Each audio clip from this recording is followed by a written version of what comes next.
2024 Sunbelt football win totals. It's Locked On Sunbelt.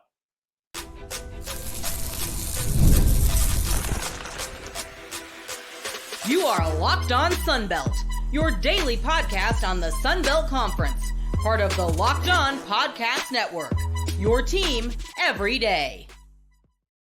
All right, Dave Schultz, Locked On Sunbelt, your team every day. We'll push the baseball talk a little bit further down the road. We'll get back to it. I believe I'm happy to start and perpetuate this rumor. Chris Gordy from Locked On SEC will join us sometime this week to preview at least the College Station regional with the Cajuns and obviously Texas A&M hosting.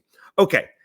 Let's do Sunbelt win totals. They came out last week, and they are from, coincidentally, FanDuel. We thank them very much for being a sponsor for Locked On Sunbelt.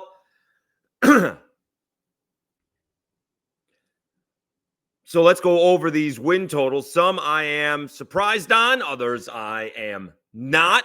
Probably not too surprised at ULM's 1.5. All right. I think some people were surprised at the Cajuns, but I think basically win totals are going to be coach and quarterback. When you lose both, you get Troy at 6.5. All right. We don't know what we have with Bob Chesney at JMU. We don't know what we have with Jared Parker at Troy. We think we know what we got with G.J. Kinney and Jordan McLeod, and they got another quarterback in the transfer portal. So let's go over these as of right now. So the high-flying teams, James Madison, 8.5. I would tell you I'm a little bit surprised at that. Cajuns, 8.5. I think that's basically on the money. I would probably take the under only because I think it's going to be 8, something along those lines. So maybe it's a little high, but it seems to be right on. And Texas State is 8.5. That would be, I mean, they are, when you get the player of the year from the previous year, and he joins the high-flying offense of G.J. Kinney, who they got really subtle bowl championship rings. I don't know if you saw that, but they were, really downplayed their victory in the bowl game. Not surprising that Texas State is 8.5. I am a little bit surprised that App State is 7.5. You got the coach back. You got Joy Aguilar back. He was the newcomer of the year. He had an outstanding year. They're coming off a bowl victory. And if we look at these, I mean, Old Dominion is a little bit low, maybe. So basically, you got like 3 teams out of the whole conference. 4, I guess. 4. All right. That have the same coach and the same quarterback. Texas State is not one of them, obviously. App State with Sean Clark and Joey Aguilar. You got Arkansas State, which is 6.5, with Butch Jones and Jalen Raynor. Coastal Carolina, I think it's Ethan Vasco and Tim Beck, right? And the Cajuns with Chandler Fields. Should have new quarterbacks at Georgia Southern, Georgia State, Marshall. I guess ODU is another one. ODU, was it Grant Wilson? He's got the same coach. All right. South Alabama's got a new coach and new quarterback, although both were there the previous year. All right. Troy's got a new quarterback, a new coach, and Monroe's got a new team. So let's continue down the list. So we got JMU, the Cajuns, and Texas State all at 8.5. App State is 7.5. I'm a little bit surprised that Arkansas State is at 6.5. That would be my over. All right. That would definitely be my over. Marshall is surprising, 6.5. Well, they got a new squad in there as well. South Alabama may be a little bit high. They're at 6.5. They had some players defect, if you will, transfer out when the coach did.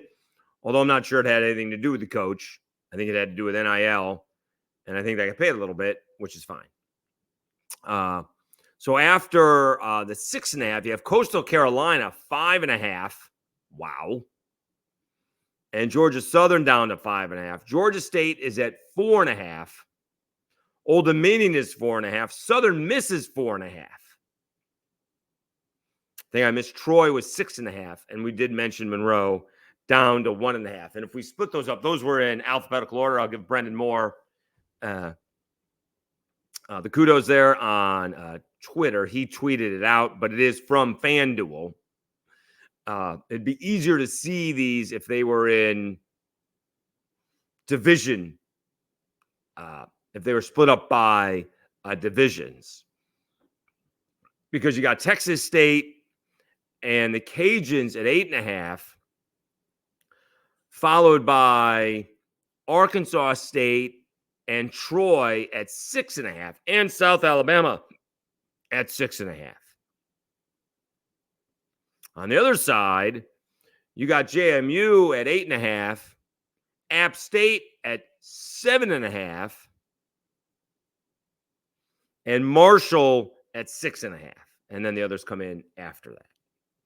So now let's, I guess in the next segment here, I don't know if we've gone long enough. Yeah, we've gone just about a little bit long enough that we will, we talked about all the teams, but, this goes as much as anything, right? We're doing predictions from the beginning of the season, and, the easiest thing to say, you just don't know how it's going to go, right? Jordan McLeod and, among others, Jalen Rayner and Joey Aguilar was the one I was thinking of, were not the starters to begin the season, right? Now, McLeod and Aguilar both got in the first game. I think it took McLeod until the second quarter to get in. I think Aguilar was in like play number 7, and he threw a 40-yard touchdown pass on his first play of the game. And so you just never know, right? And we do have, and what do we say, 5 quarterbacks coming back with their head coach. So that's, I can do quick math. Why can't I do the math? 14. So that's 9 teams. My understanding is that there would be no math. 9 teams that have quarterbacks up for grabs. Now, maybe the coaches know who they're going to be. We kind of know who it's going to be at Southern Miss, right? It's going to be the Florida State transfer. That's what we think, right? We'll see who's going to be at JMU, who's going to get the gig at Georgia State, who's going to get it at Troy. And some of these schools do have in-house clubhouse leaders, if you will. And I'll drop a you people. You people can tell me who those guys are moving forward. I don't know about South Alabama. I would think it would be Gio Lopez, but it might not be. That would be the leader in the clubhouse. Played last year, played well in the bowl game. Is he the guy, right? I don't think it's going to be the new incoming freshman. That's a lot, but we saw what Jalen Rayner did, and he kind of took over. I kind of like the politically correct answer that Butch Jones gave. If he just said, hey, Dave, the first game we played was on the road against Oklahoma. Maybe not the best of all ideas to play a freshman in that situation, right? Right? Not only mentally, but physically, right? And so it took him like 2.5 games to get him in there, and then he was off and running. And Arkansas State ends up going to a bowl game. All right, so now when we come back, let's talk about the top teams in the conference and why they are where they are. All right, we will do that as it is. Today's episode is brought to you by FanDuel.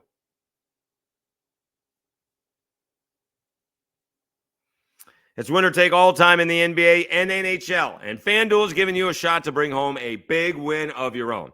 Right now, new customers get $150 in bonus bets with any winning $5 bet. That's right, $150 to bet on spreads, money lines, player props, and win totals. Visit FanDuel.com/lockedon and make every playoff shot count. FanDuel, America's #1 sports book.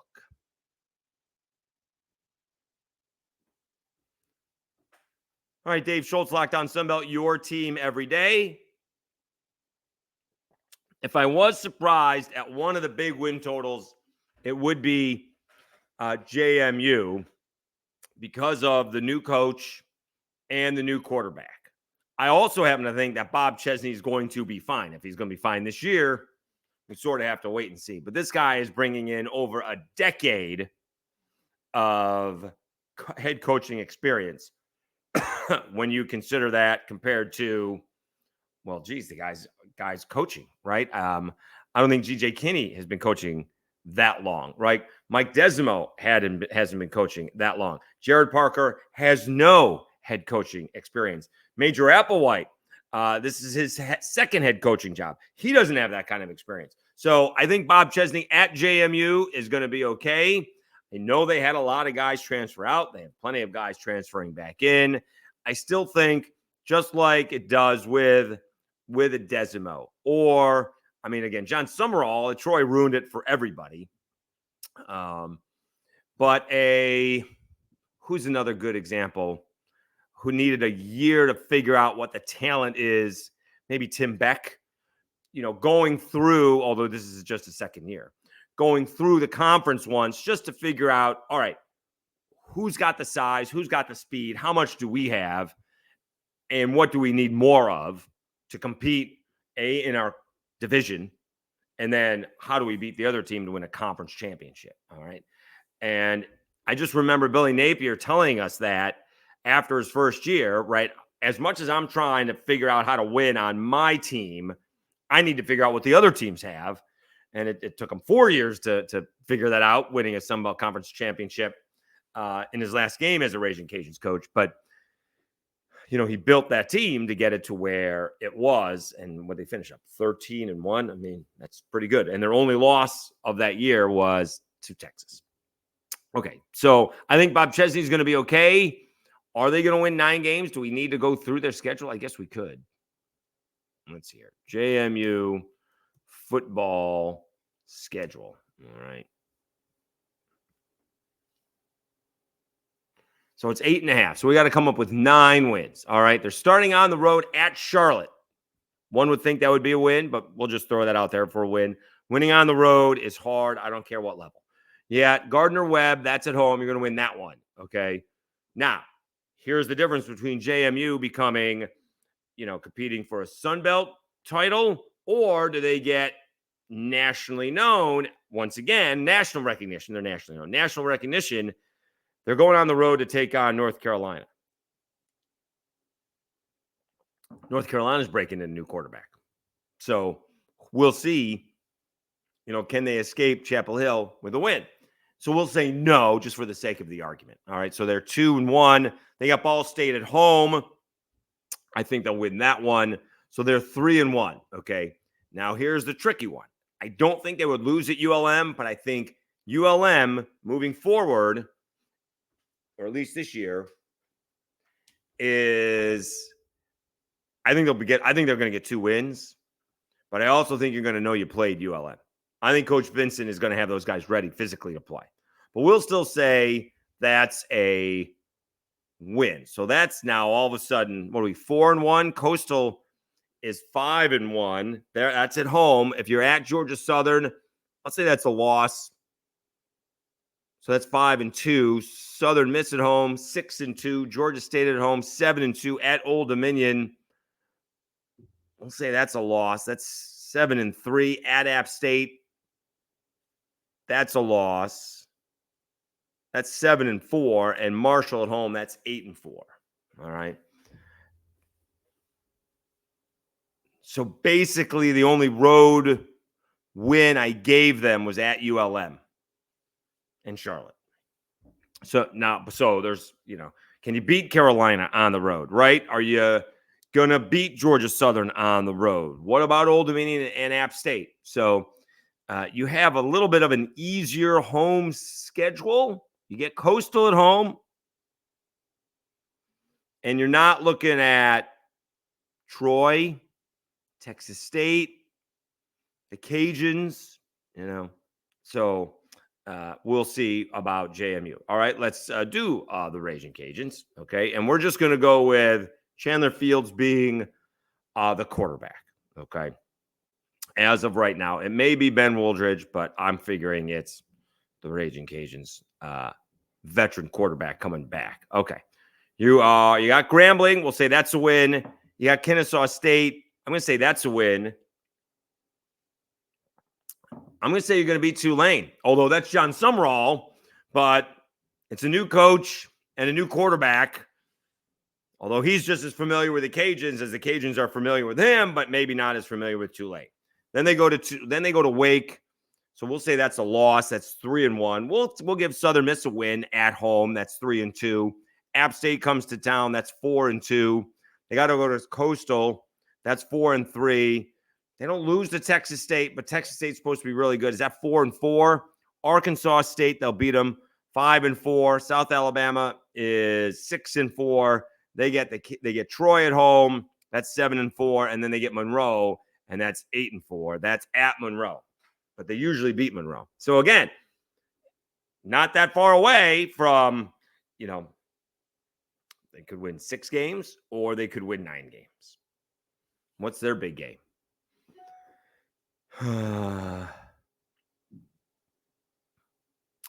Let's see what their big game is. Probably Southern Miss and Tulane.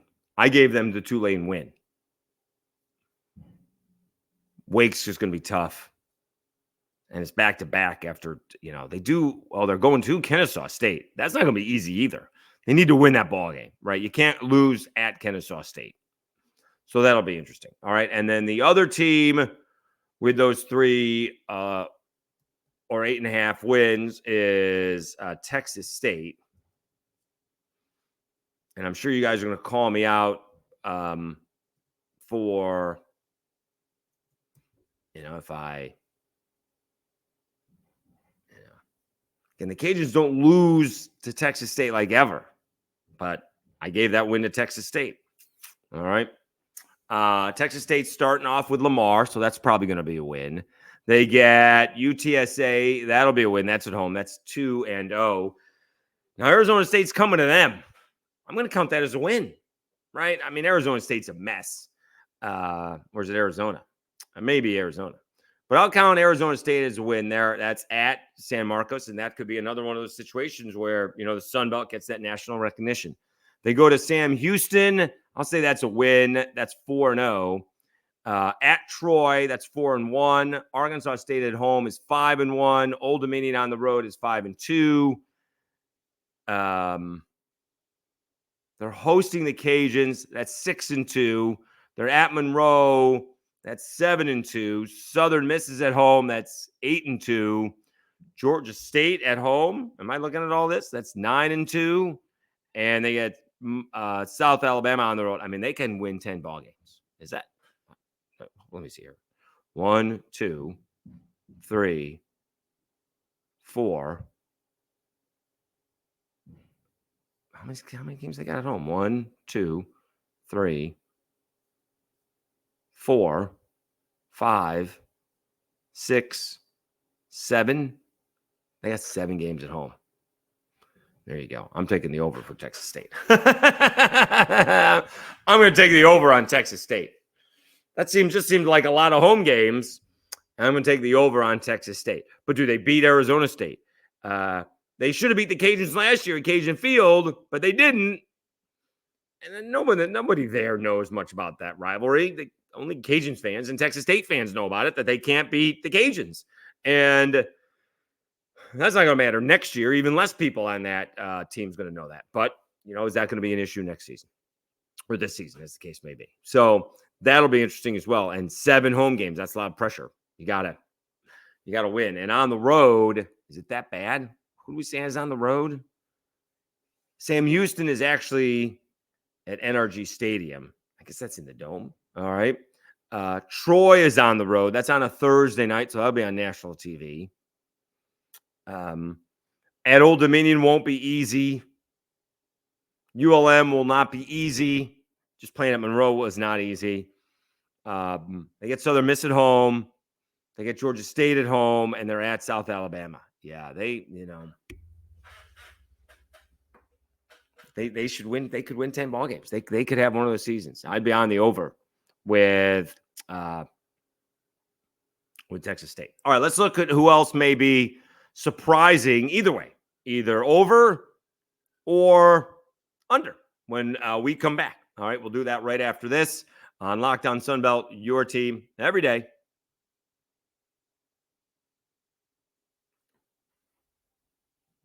All right, we are up towards almost 1,250 subscribers. You guys are the best. We're rocking and rolling with baseball mostly. We're doing football today, but it'll be a lot of baseball here over the next week or so before we start, previewing a lot of football and looking towards the Sunbelt Media Days, which is in less than 2 months. So really appreciate it. Almost 1,250. It's the drive for 1,500 subscribers by August 31st. Really spread the word. Really appreciate it. Thank you so much. Again, I am the one answering any comments in YouTube. So if you have something to say, don't worry about it. I won't take too much personally. I will call you out, though, if you're wrong. So I will do that, hopefully, in not a necessarily snarky way, but that's no guarantee on that. But I'm the one who's commenting. I appreciate all the comments. I need to get to other things. As well as people have pointed out. So we will try to get to all of that when we talk to, see if we can get the beat writers on, or the guys who cover the team over the next couple of weeks before they're all on vacation. All right. Thank you so much. Continue to subscribe, like, and share if you ever see a video on, on the different social media apps that we all have. Thank you.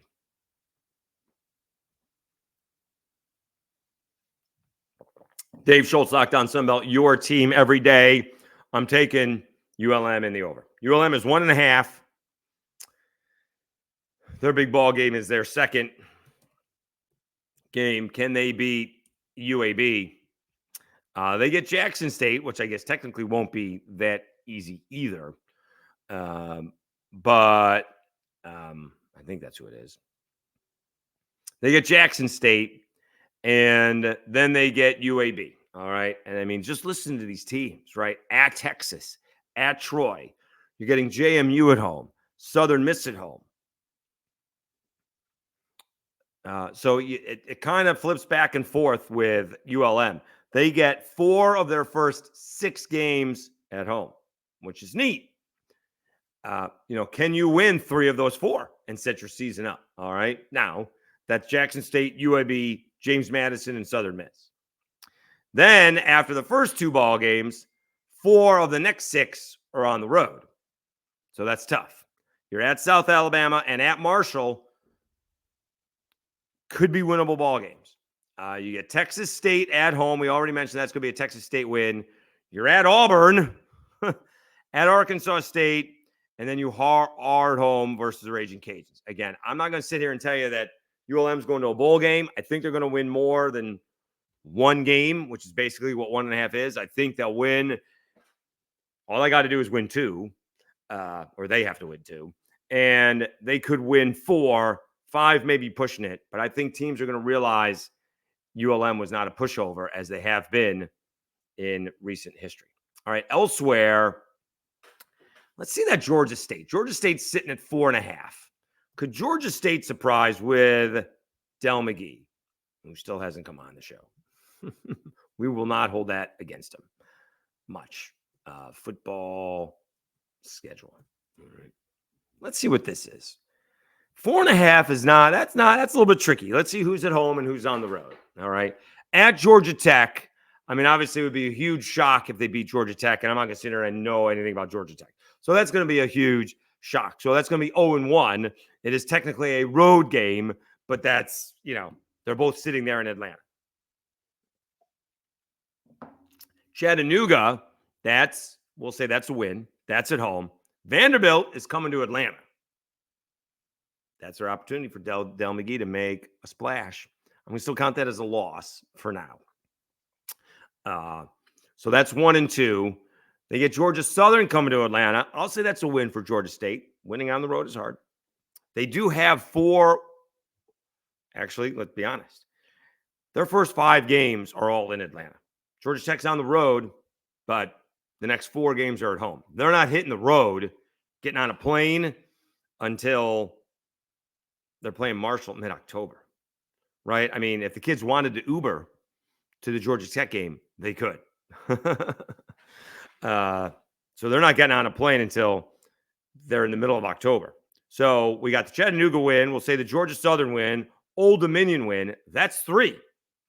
At Marshall and App State and at UConn, we'll say those are losses. At James Madison, that's 4 in a row. Boy, that's a lot. So that's 3 and 5, I think. I get that right? That's 8, 9, 10, 11. So no, that's 3 and 6. Arkansas State at home. That's going to be a big ball game for Arkansas State, but we'll give that right now to Georgia State. That's 4. And can you beat Texas State or Coastal Carolina? That's going to be tough. So that's where, again, I think Georgia State, it's going to be interesting this year. Again, Darren Granger, by the way, signing a contract to play in the CFL. Congratulations to him. Best of luck. But new coach, first-time head coach as well, making a big difference in the transfer portal. And can you surprise? Let's be honest, Georgia Tech and Vanderbilt are not, the top echelon Power 5 teams. They are beatable squads. It's going to be tougher to beat Vanderbilt if you beat Georgia Tech, because now they're not going to be overlooking them at all. But that's the kind of schedule that Georgia State has. That's tough. That's rough. They get, again, not leaving Atlanta until the middle of October is a huge advantage for the Panthers. So we shall see what they do. Anybody else that I think may go, and I think South Alabama is going to struggle this year. That's the team that I'm going to go is going to be under their 6.5. Let's see if we can find their schedule.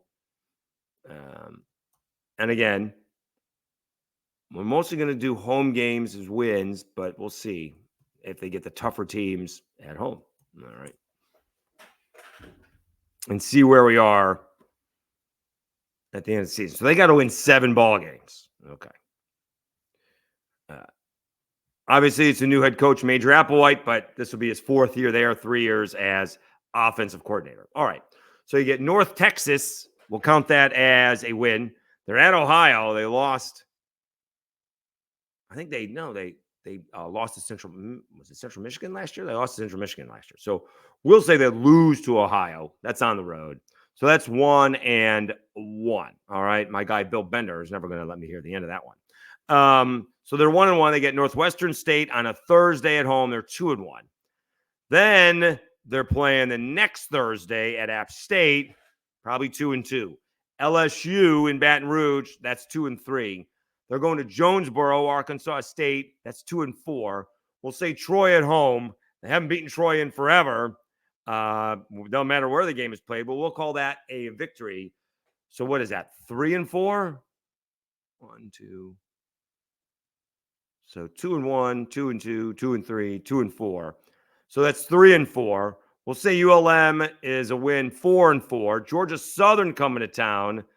We'll say that's 5 and 4. Cajuns, nope, that's probably a loss. That's 5 and 5. Southern Miss on the road, that's 5 and 6.